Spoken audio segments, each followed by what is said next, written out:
নমস্কার সম্মানীয় দর্শক বন্ধুরা, মুখ্যমন্ত্রী মমতা বন্দ্যোপাধ্যায় গতকাল কোচবিহার থেকে সরাসরি একগুচ্ছ প্রকল্পের উদ্বোধন করলেন এবং একগুচ্ছ প্রকল্পের শিলান্যাসও করলেন।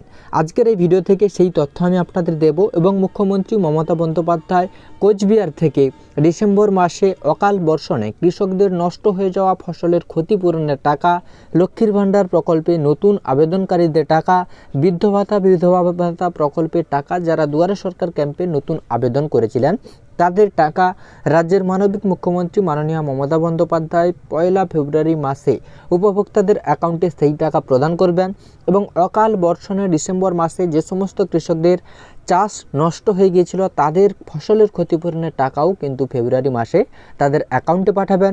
সরাসরি আপনাদের আজকের এই ভিডিও থেকে সেই তথ্য আমি আপনাদের দেব। গতকাল মানবিক মুখ্যমন্ত্রী মাননীয় মমতা বন্দ্যোপাধ্যায় কোচবিহার থেকে একগুচ্ছ প্রকল্পের উদ্বোধন করলেন। তো ভিডিওটি প্রথম থেকে শেষ পর্যন্ত দেখুন, আশা করছি ভিডিওটি আপনাদের কাজে আসবে এবং ভিডিওটি যদি আপনাদের কাজে এসে থাকে অবশ্যই ভিডিওতে একটি লাইক করে চ্যানেলটিকে সাবস্ক্রাইব করে নোটিফিকেশন বেলটিকে অন রাখবেন।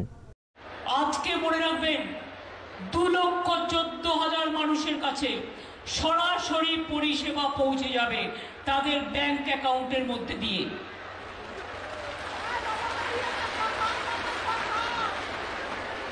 দু কোটি মা বোনেরা আমার লক্ষ্মীর ভাণ্ডার পান, বাদবাকি আরো 13 লক্ষ মহিলা দুয়ারে সরকার এবং সরাসরি মুখ্যমন্ত্রী আমাকে জানিয়েছিলেন তাদের জন্য 13 লক্ষ আরো লক্ষ্মীর ভাণ্ডার প্রকল্পে যুক্ত হবেন।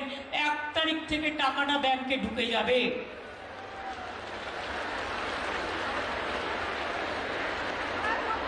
সবটাই রাজ্যের টাকা। 10 লক্ষ ওল্ড এজ পেনশন এবং প্রায় 1.5 লক্ষ বিধবা ভাতা, এগুলো 1 তারিখ থেকে আপনারা পেয়ে যাবেন। মনে রাখবেন, অসময়ে বৃষ্টির জন্য চাষি ভাইদের ক্ষতি হয়েছে, তাই প্রায় 11.5 লক্ষ চাষি ভাইকে 102 কোটি টাকা দেওয়া হচ্ছে। গত বছর অক্টোবর মাসে 2.5 লক্ষ কৃষক ভাইকে বাংলা শস্য বীমা যোজনার অধীনে 201 কোটি টাকা সাহায্য দেওয়া হয়েছিল।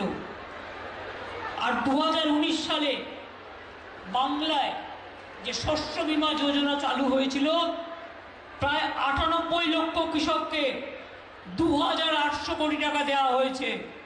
এখন আর ইন্স্যুরেন্স করবার জন্য টাকাটা চাষিদের দিতে হয় না, টাকাটা আমরা গভর্নমেন্ট থেকে দিই। চাষি জমি মিউটেশন করার জন্য টাকাটা আপনাদের দিতে হয় না, বিনা পয়সায় করে দেওয়া হয়। 1 তারিখ থেকে আরো 7,000 মানবিক ভাতা পাবেন।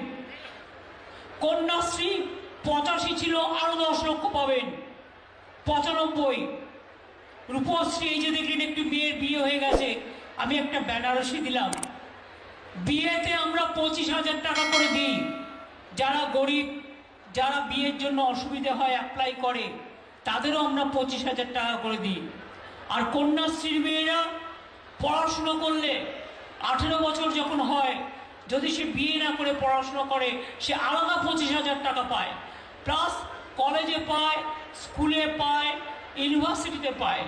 সংখ্যালঘুরা ঐক্যশ্রীতে পান। মনে রাখবেন, 3.5 কোটি টাকার বেশি, 3.5 কোটির বেশি লোককে ঐক্যশ্রী স্কলারশিপ দিয়েছি, সেন্ট্রাল গভর্নমেন্ট বন্ধ করে দিয়েছে। মনে রাখবেন, মেধাশ্রী আমি চালু করেছি। যারা ওবিসি ছিলেন তাদের সব স্কলারশিপ বন্ধ করে দেওয়া হয়েছিল, কিন্তু আমরা তাদের টাকা বন্ধ করিনি, আমরা রাজ্য সরকার থেকে চালাচ্ছি। আমার তপশিলি ভাই বোনেরা শিক্ষাশ্রী পান। এলাকায় এলাকায় আমরা ট্রেনিং সেন্টার করছি, যাতে আপনাদের ছেলেমেয়েরা ইঞ্জিনিয়ার হতে পারে, ডাক্তার হতে পারে, আইএস হতে পারে, আইপিএস হতে পারে। এবং মনে রাখবেন, 10 লক্ষ টাকা করে স্মার্ট কার্ড করা হয়েছে। বাবা মাকে আজ আর ছেলে মেয়েদের বিদেশে পাঠানোর জন্য আর পড়াশুনো করবার জন্য আর চিন্তা করতে হবে না, সবটাই আমরা করে দিই। 1 100 দিনের কাজের টাকা দেয় না। যারা কাজ করেছে প্রায় 7,000 মানুষ, 7,000 কোটি টাকা তাদের পাওনা আছে। আমি 3 থেকে 4 বার প্রধানমন্ত্রীর সাথে দেখা করেছি, এটা আমাদের টাকা। বাংলার আবাস যোজনা আমরা অর্ধেক দিই, ওরা অর্ধেক দেয়। সেই টাকা থেকেও বাংলা থেকে জিএসটি থেকে তুলে নিয়ে যায়। 2 বছর ধরে দিচ্ছে না। গ্রামীণ রাস্তার টাকা দিচ্ছে না। আমি আগে 1 লক্ষর ওপর রাস্তা করেছি। কিছুদিন আগে পথশ্রী আরো 12, পথশ্রী 2 12,000 রাস্তা করেছি। পথশ্রী 1-এ 25,000 করেছি। এখন আবার দিয়েছি, আরো 12,000 গ্রামীণ রাস্তা হবে পথশ্রীতে।